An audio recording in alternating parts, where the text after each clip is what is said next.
کہ اللہ تبارک و تعالیٰ کے ہاں معاملات میں ٹھہراؤ پسندیدہ ہے، سکون پسندیدہ ہے، جلدی اللہ تبارک و تعالیٰ کو پسند نہیں ہے۔ ایک روایت میں آتا ہے التأنی من اللہ والعجلۃ من الشیطان، کہ ٹھہراؤ اللہ کی طرف سے ہے اور جلدی شیطان کی طرف سے ہوتی ہے۔ یعنی انسان ہلڑ بازی میں جلد کوئی کام کرے تو یہ کوئی پسندیدہ صفت نہیں ہے، یہ جلدی شیطان کی طرف سے ہوتی ہے۔ ایک غزوے میں نبی کریم صلی اللہ علیہ وسلم نے ایک مرتبہ کسی لڑائی کے لیے، جہاد کے لیے ایک دستہ روانہ کیا۔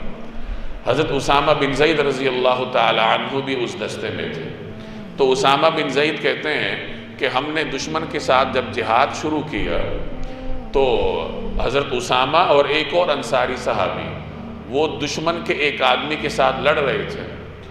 تو لڑتے لڑتے اچانک اس دشمن کے آدمی نے پیچھے ہٹ کر کلمہ پڑھ لی، لا الہ الا اللہ محمد الرسول اللہ، یا اس نے کلمہ شہادت پڑھ لی، اس نے کلمہ پڑھ لی۔ اسامہ کہتے ہیں کہ جو میرے ساتھ انصاری صحابی تھا اس نے جب دیکھا کہ یہ تو کلمہ پڑھ رہا ہے تو وہ پیچھے ہٹ گیا، اس نے اپنا ہاتھ روک لیا۔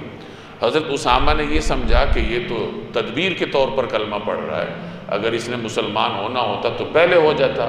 اب جب یہ سمجھ چکا ہے کہ یہ موت کے دہانے پر ہے تو یہ ڈر کے مارے کلمہ پڑھ رہا ہے، تو حضرت اسامہ نے نیزہ اس کو چبو دیا اور اس کو مار دیا۔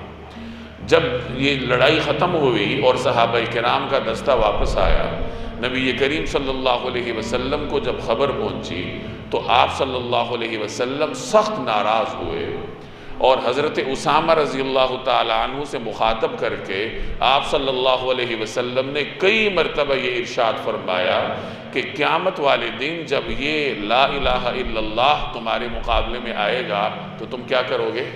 یعنی اس آدمی نے جب کلمہ پڑھ لیا تھا تو تمہیں اس پر ہاتھ جلدی میں نہیں اٹھانا چاہیے تھا، تمہیں ٹھہراؤ سے کام لینا چاہیے تھا، اور جب اب قیامت کے دن اس کا کلمہ تمہارے مقابلے میں آئے گا تو تم کیا کرو گے؟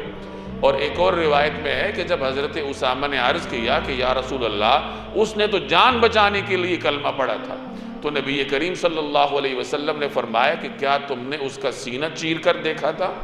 یعنی آپ کو کیا معلوم کہ اس نے اخلاص سے پڑھا تھا یا جان بچانے کے لیے پڑھا تھا؟ انسان تو ظاہر کا مکلف ہے، تو جب کوئی آدمی ظاہراً اسلام قبول کرتا ہے تو ہم اس کے ساتھ مسلمانوں والا رویہ اپنانے کے پابند ہیں۔ کسی کے دل میں کیا ہے وہ تو ہم نہیں جانتے، وہ تو اللہ جانتا ہے۔